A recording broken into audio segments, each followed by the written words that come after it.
Hey y'all, welcome to the Unify Practice. I'm Linda, this is Dr. Tay, and today we'll be doing a practice based on hip mobility. So let's get moving.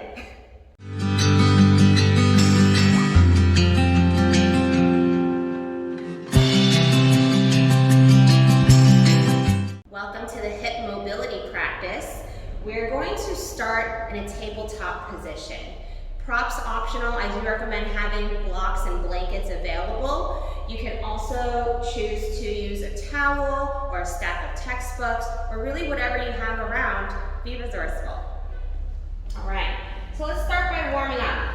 Tabletop position. Find your 90-degree angles. You want 90 degrees at the shoulder, at the hip, at the knee, at the wrist. And to measure your wrist, like what Dr. Tay is doing right now, he's measuring his middle fingers and bringing it back out. And there you have it, your shoulder width distance. And when you're in your tabletop, think about shifting your weight gently towards the balls of your hand. Tops of feet planted into the ground, including the pinky toe side. That is your anchor. And you're just going to start gently moving from the pelvis. Inhale for cat. Exhale for cow. In and out. In and out. As you inhale, really making a strong protective shell with your back. And moving from your pelvis, exhale, broadening the collarbones, bringing the lungs out.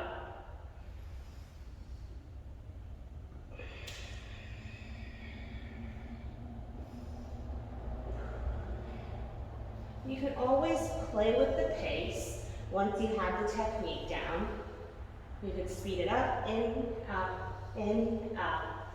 Finding pliability in the spine. Remember, you're moving from the pelvis, and the rest of the wave always starts from the foundation.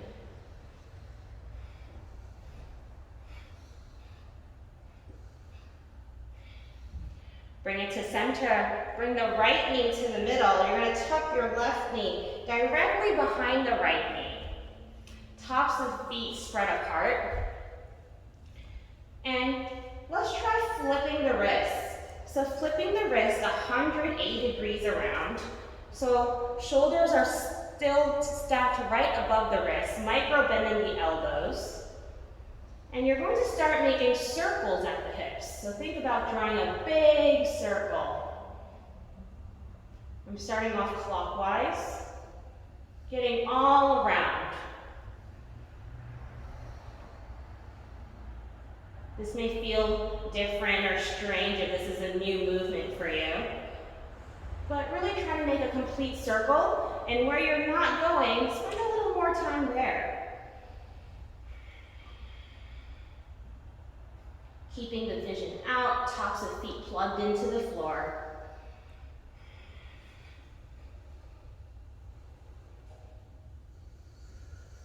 Bring the wrists back to neutral. And now bring your left knee in front of the right knee, so opposite knee up front, tops of feet plugged into the ground.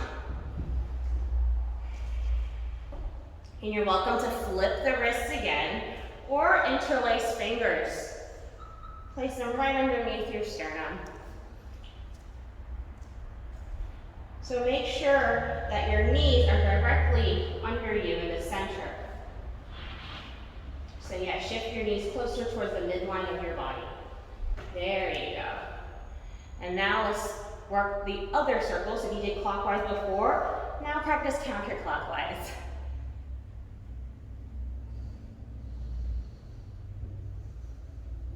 Here we're moving the waters of our body.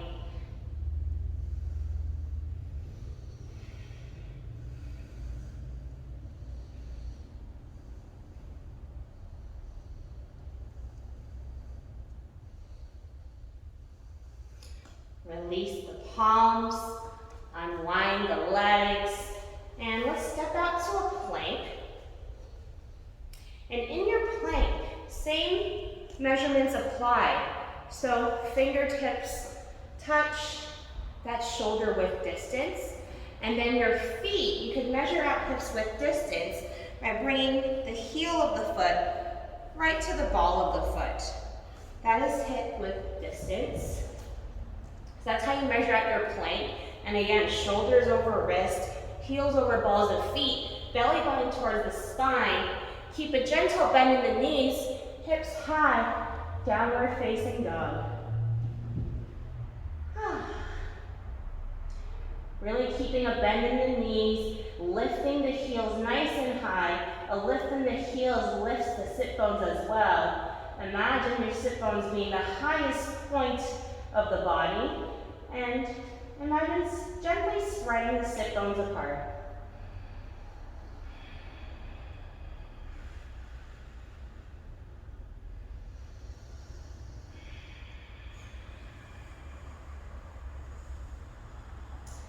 Step your feet in as much as you need so that your entire foot is able to find contact with the ground. So you're in a shorter dog, still keeping a micro bend in the knees. And now you're going to use your right hand to find the left heel, bringing your body into a twist. Maybe your right knee finds the right armpit.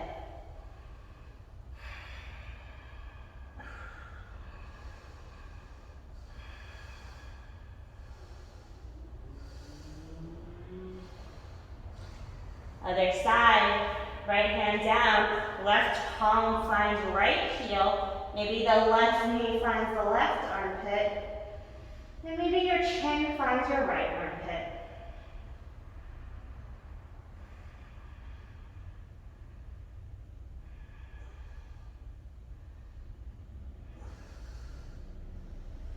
Release. Walk your hands to your feet and your feet to your hands. You're in a hang.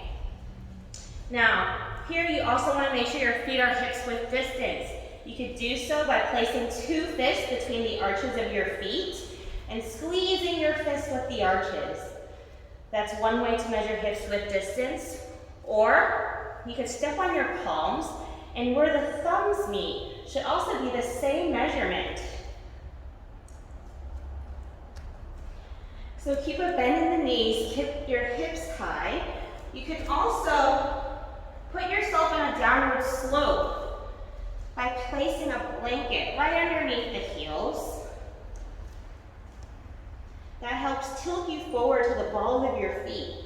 What's most important here is finding a clean crease at the hips. So making sure the knees are bent and really finding that contact between the lower belly and your thighs as you continue to fold, trying to maintain as much contact between your upper and lower body as possible.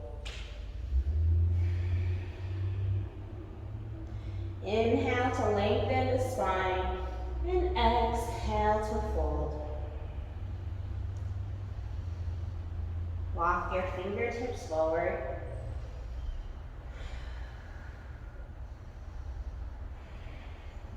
Keeping your right hip in place, walk the fingertips out to the left.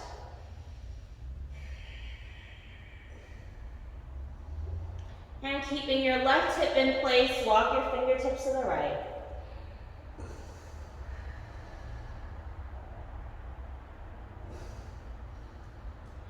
Bring the fingertips back to center.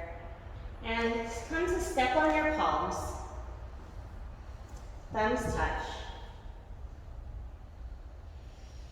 Inhale, look forward. Exhale, bend the elbows, release the neck.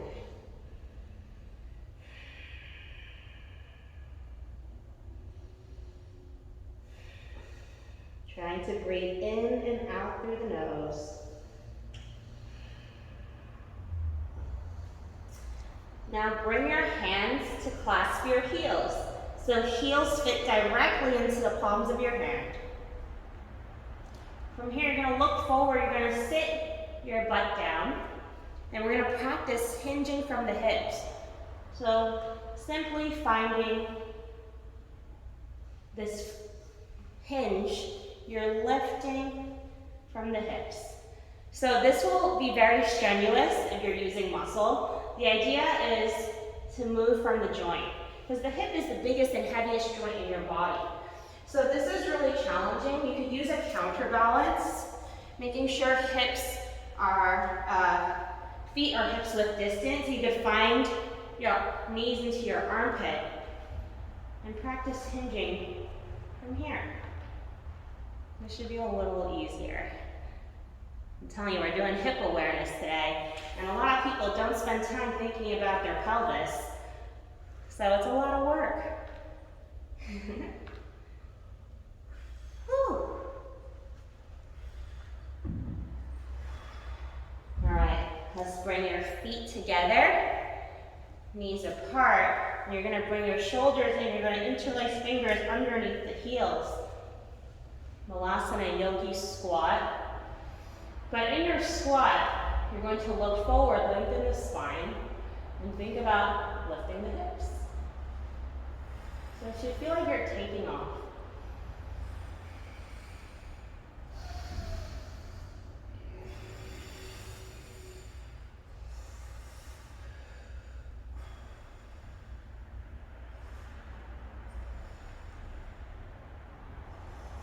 Release the hands, remove the props. Let's step it back to a plank and downward facing dog. Walk the dog out.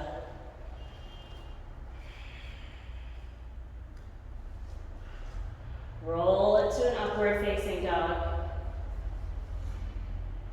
And bring it back to a down dog.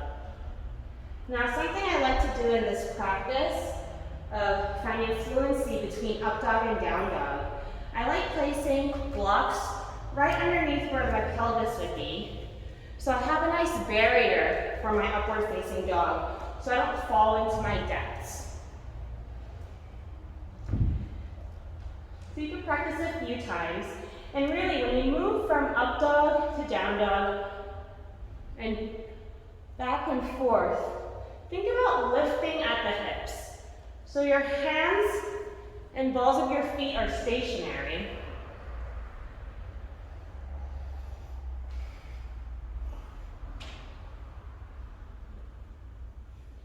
And you're just moving from the largest joint in your body.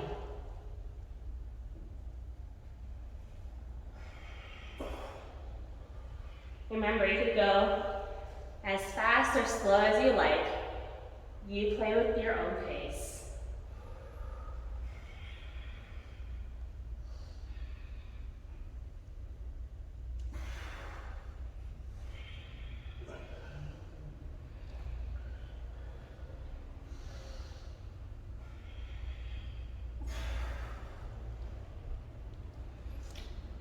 Now let's set up for pigeon.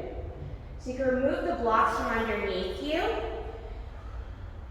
I like setting up a blanket or a towel, cushions, or bolsters underneath my pigeon. If you don't have that and you want to use blocks, that's fine as well. From my down dog, lunge the right leg forward, bring the right knee out to its own side. And you should really find the middle of your pelvic floor plugged into the blanket or whichever props you have.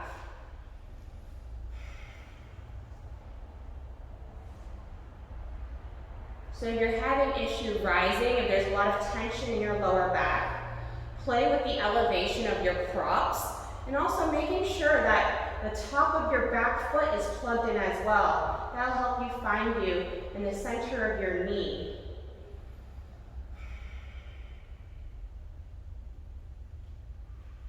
From here, you could crawl forward, finding a fold in your pigeon. You could always place some type of block underneath for support.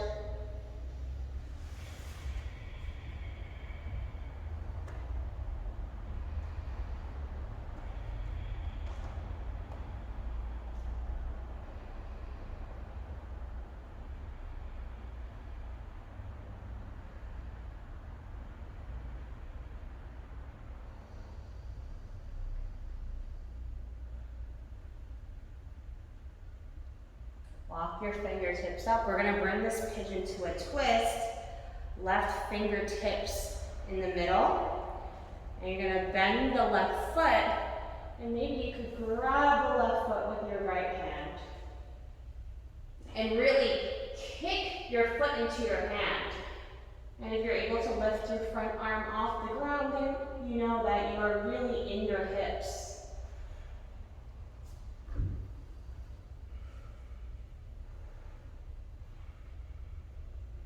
If this is too demanding, then really play with finding the rise. And then you could play with finding the twist.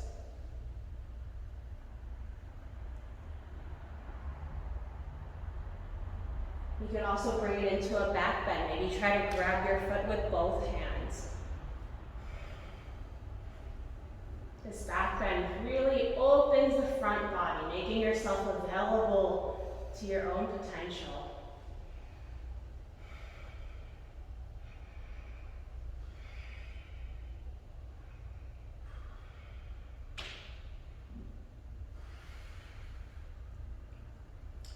Release the back foot. Now we're going to bring the left leg around and rest your left foot over your right knee. Yeah. So this is double pigeon or fire log pose. So things I usually see in fire log, there's a lot of space here, right? So making sure you're sitting on your pelvic floor and not your coccyx. You might have to move back on whichever props you're sitting on. You might also have to elevate your pelvic floor even more. You can play with the rotation at the hip joint. So you can manually give yourself an internal rotation at the hips, lifting the flesh away from the sit bones. So that rotation, again, helps you find the middle of your pelvic floor, your perineum. Making sure both feet are flexed. So ankle over knee, knee over ankle. And let's grab opposite elbow. Inhale and exhale.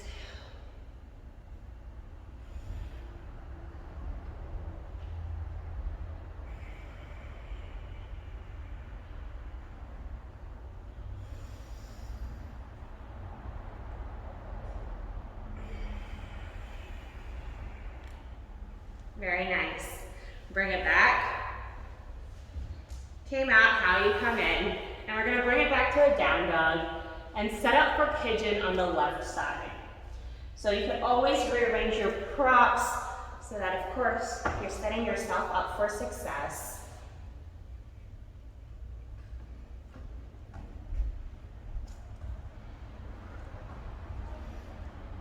So from your down dog, you're gonna lunge the left foot forward. And making sure your left knee is out on its own side. So if your body is facing noon, the left knee should be at 10 o'clock. You can play with finding the rise. If there's a lot of tension in the lower back, or if you're having a hard time coming to rise, then make sure that you're providing yourself enough support, enough insulation, so that you're plugged in. Your pelvic floor should be comfortably on the surface. And let's bring it to a fold.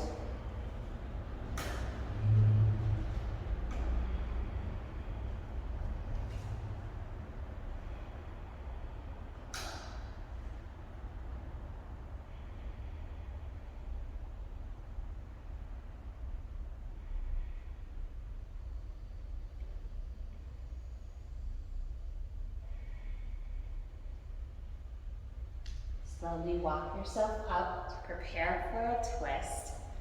This time, right fingertips in the middle. Bending the right knee. Bringing the left hand around. And really kicking your foot into your hand. That way you know you're putting yourself in the middle of your pelvic floor so you could rise.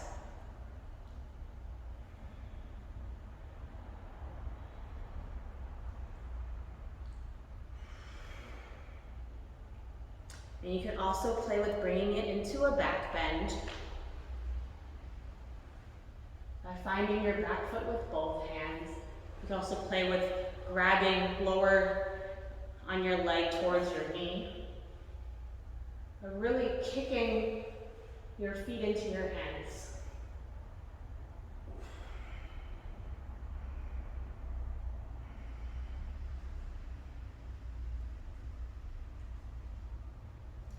Release. Bring the right leg all the way around. Right foot on top of left knee. And you're gonna have to move your bottom foot out so that they're stacked. And play with the same thing. So before you saw how my knee was elevating, you can see here, I'm seated towards the back of my pelvic floor, towards the coccyx.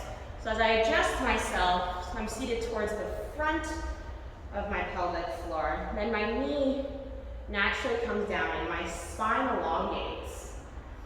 Make sure you're keeping both your feet flexed. That helps protect the knee. Again, you could give yourself a manual internal rotation, pulling the flesh away from the sit bones to help you find your perineum.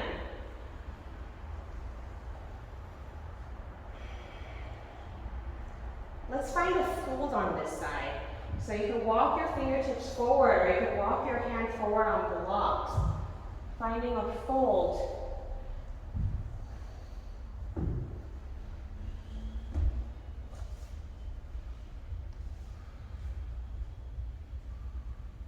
Really making sure clean creases.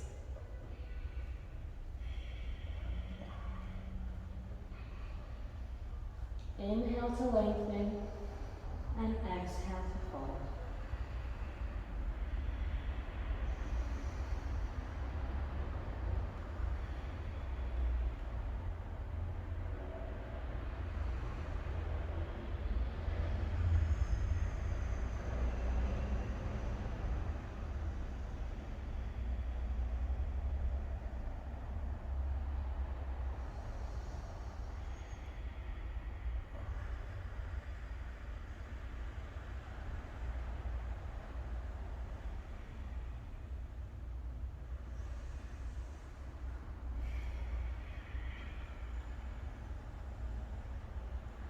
Lock your fingertips up.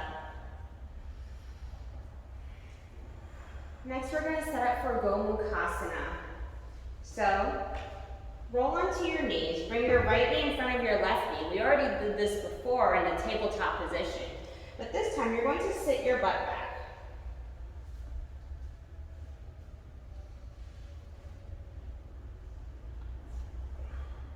So you could try rolling first, so you really find the crisscross closer to the groin. So there should be no space between the thighs or the knees.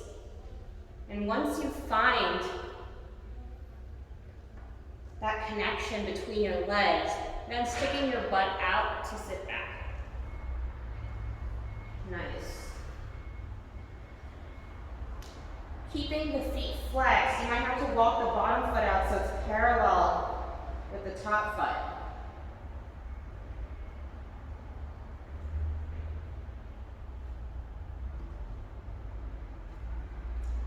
And let's place the hand on the hips and just make some circles so we get familiar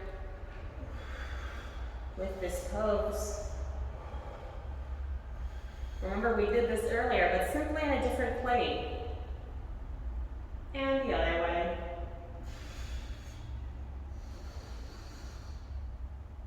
So before in pigeon and double pigeon, you can think of it as a lot of hip opening. Here in Gomukhasana, I like to think about it as wrapping the sacrum, as smoothing out the lower back, removing any tension.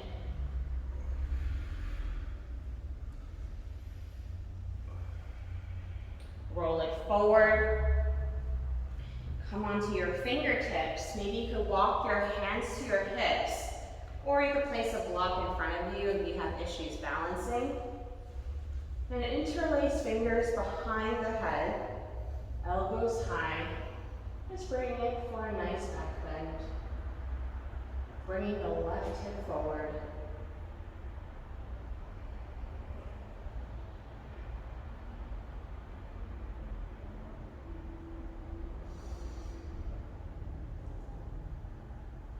Release.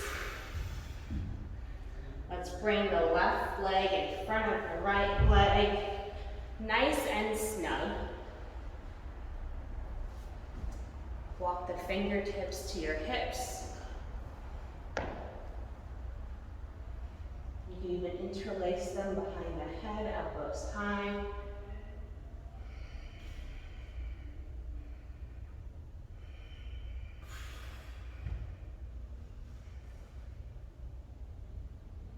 And coming down, making sure that there's no gap between the legs before you stick your butt out and sit back down onto a prop.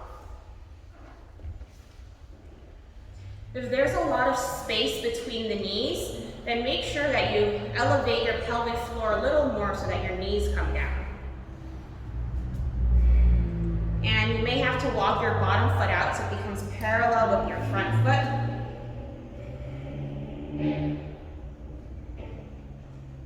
Make sure both feet are flexed to protect your knees.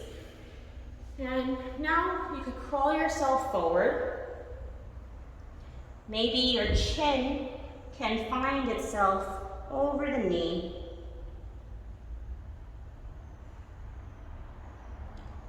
You could play with this fold, or maybe your hands could find opposite ankle. And then you can bring your arm up and over and around, going for a swim.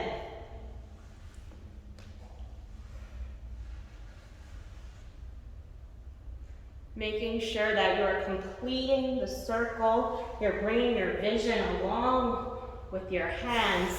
You're making a hemisphere around yourself, recognizing how spherical your nature is. Stay nice and low.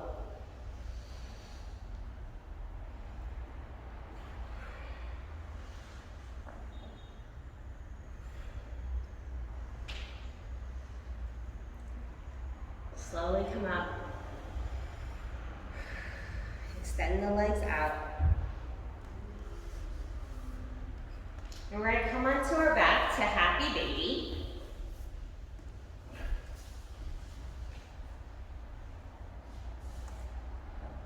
Knees into the armpit. You can stay here and massage your sacrum. Or you could roll it back into a plow. Now for plow, you're welcome to use some props to help you.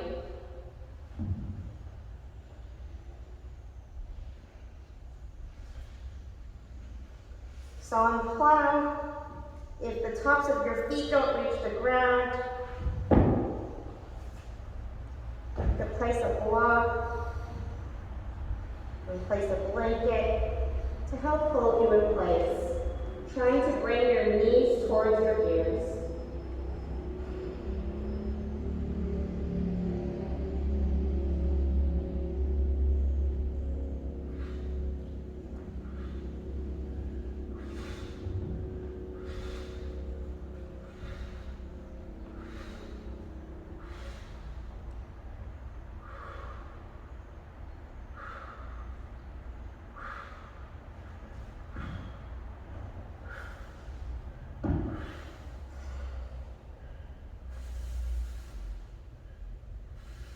I like to think of plow as the ultimate restorative pose, really recharging your kidneys, which are the batteries of your body.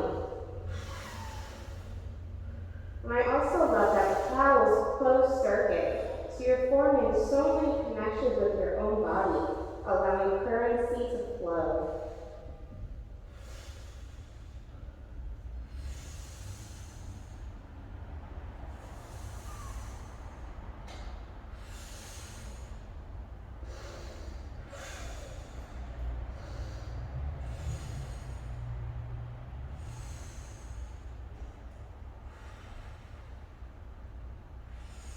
Slowly roll forward massaging your spine.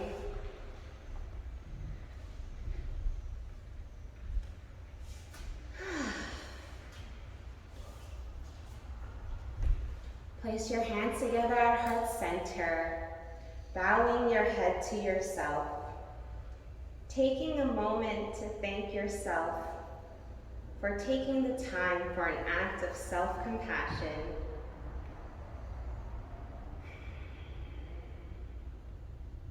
Thank you for joining us today in our hip mobility sequence.